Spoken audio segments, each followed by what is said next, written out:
Le président Ibrahim Traoré annonce une très bonne nouvelle. Suivant. Merci beaucoup à tous. Et bonjour chers frères et sœurs, bonjour chers parents. D'entame donc de propos, je souhaiterais donc m'excuser auprès de la population sahélienne qui nous a attendus hier et Dieu a voulu que ce soit aujourd'hui que nous soyons là. Nous nous rendons grâce pour tous les bienfaits et ce jour si merveilleux qu'on se retrouve ici à Bamako pour la deuxième session du Collège des chefs d'État de la Confédération AES. Je voudrais aussi rendre un hommage appuyé à nos vaillantes forces combattantes qui mènent un travail colossal sur le terrain et qui permettent qu'aujourd'hui nous pouvons nous retrouver ici pour communier au nom de nos populations. Je vais m'excuser encore une fois de plus auprès de ceux que mes mots pourraient vexer, parce que je n'irai pas par le dos de la pierre. Nous allons nous attaquer encore aux mots qui minent l'Afrique.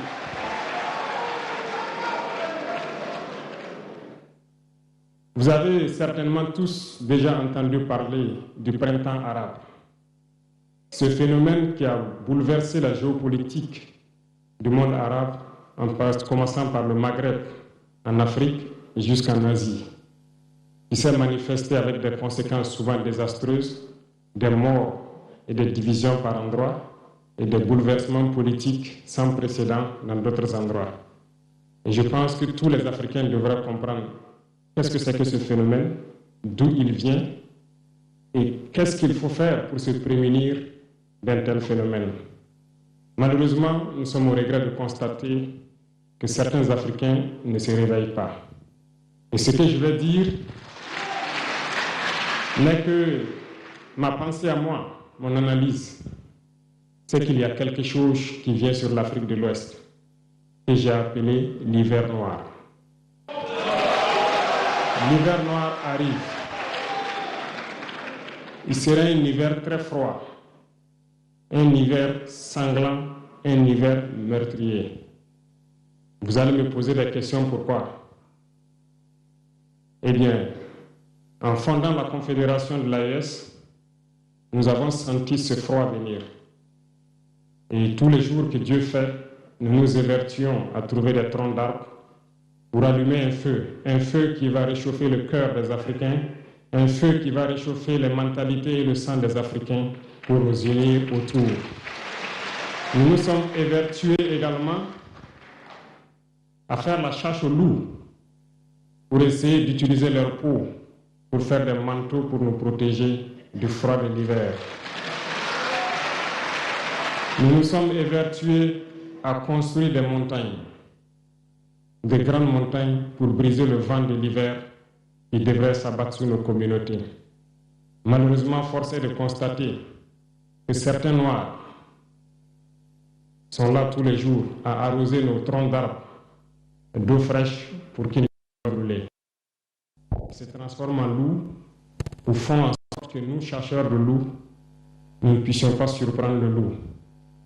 Lorsque nous voulons construire nos montagnes, ils brisent les cailloux pour que nous ne puissions pas arriver. Pourtant, l'hiver arrive. Et quand l'hiver arrivera, devrions-nous permettre à ceux-là qui combattent de se protéger avec nos manteaux qu'on a confectionnés, avec les montagnes qu'on a construites pour nous protéger des vents, ou encore se réchauffer avec nous autour du feu. Telle est la question qu'il faut qu'on se pose. Qu'adviendra-t-il donc du panafricanisme quand l'hiver viendra? L'hiver viendra parce que la guerre se transporte en Afrique de l'Ouest. Les impérialistes font tout pour mettre l'Afrique de l'Ouest à feu et à sang. Mais du sommet de l'État jusqu'à certaines populations, soit nous faisons semblant de ne pas voir venir le danger, ou bien nous sommes nous-mêmes complices de ce qui va arriver. Le chaos pourrait s'installer. Je dis bien pourrait s'installer. Beaucoup de gens pourraient mourir. Nous allons nous entretuer de manière tellement atroce que pendant ce temps, ils seraient là à piller nos richesses. On ne vous abandonne pas. Imposer leur volonté. Et ceux qui vont survivre de cette tragédie n'auront que deux choix. Soit s'unir pour toujours contre l'impérialisme ou se résoudre jusqu'à disparaître. Il faut donc prémunir de l'hiver noir qui vient. Nous ne pouvons pas comprendre que des Noirs en Afrique de l'Ouest ici prient Dieu que les terroristes tuent des populations noires.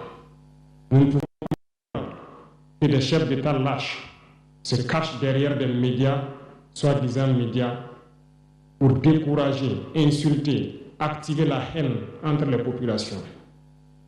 Ces individus qui sont sur leur plateau, qui tous les jours du matin au soir crachent leur venin toxique pour attiser la haine entre les communautés, ils sont généralement très vilains. Avec leur gueule de musaraigne, ils ne savent que faire cela. Regardez, ils sont là avec des yeux de drosophiles sauvages. Tous les jours, c'est cracher du venin. Ils cherchent à diviser les communautés. Sur les réseaux sociaux, ils sont là et ils sont nombreux. Pourquoi est-ce que nous, Noirs, cherchons à cultiver la haine entre nous? Et par hypocrisie, on se dit frère. Il faut que nous puissions nous dire la vérité de manière très crue, quitte à ce que ça vexe. On va s'excuser, mais il faut que nous nous réveillons. Pourquoi est-ce que le noir est comme ça? Pourquoi est-ce que nous ne pouvons pas voir le danger venir, nous unir et nous prémunir? Pourquoi est-ce qu'il faut que par nos comportements, nous allions affronter ces dangers qui risquent de nous décimer? Mais d'autres ont fermé les oreilles. Ils font semblant de ne pas entendre la politique de l'Autriche. Des peuples se complaisent dans la colonisation. Ils aiment cette domination. À peine s'ils n'appellent pas les impérialistes, venez nous coloniser. Nous aimons être vos esclaves. Nous posons souvent des questions lorsqu'on voit les réactions. Ces pseudo-intellectuels décérébrés qui sont là à longueur de journée à entamer des débats en toute indignité, en toute malhonnêteté, comme s'ils ne voient pas la réalité des exemples qui se présentent à nous. Il y a plein d'exemples. Lorsque la démocratie fait... Vous voyez des gens sérieux. Vous voyez des gens sérieux. Certaines choses contraires aux règles même qu'elle s'est fixées, ils ferment les yeux là-dessus. Mais ils sont prompts à nous appeler juntes ou putschistes.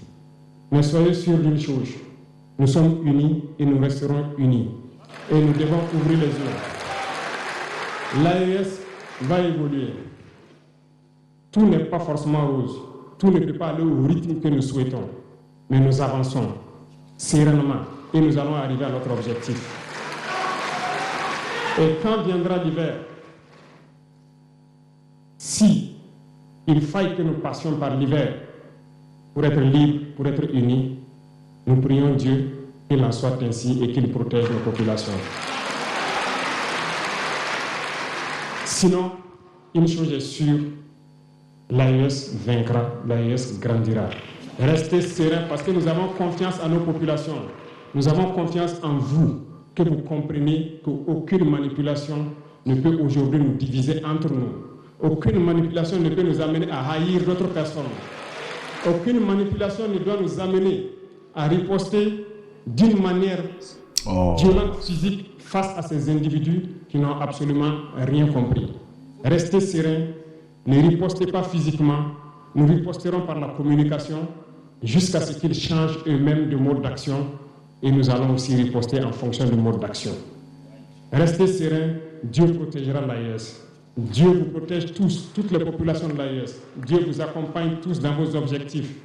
Et Dieu, qui est si juste, se bat pour ceux qui se battent. Nous nous battons. Nous sommes une population résiliente, la plus résiliente de la sous-région. Personne n'aurait cru que vous pouvez supporter ce que vous êtes en train de vivre. Nous allons vaincre le terrorisme, nous allons nous développer et nous allons nous affirmer. Nous allons avoir notre place dans le concert du monde.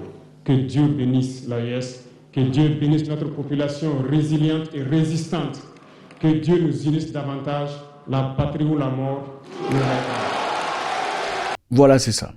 Quand on est sérieux, on est sérieux. Il n'y a rien à dire. Moi, je veux savoir ce que vous avez à dire. God bless.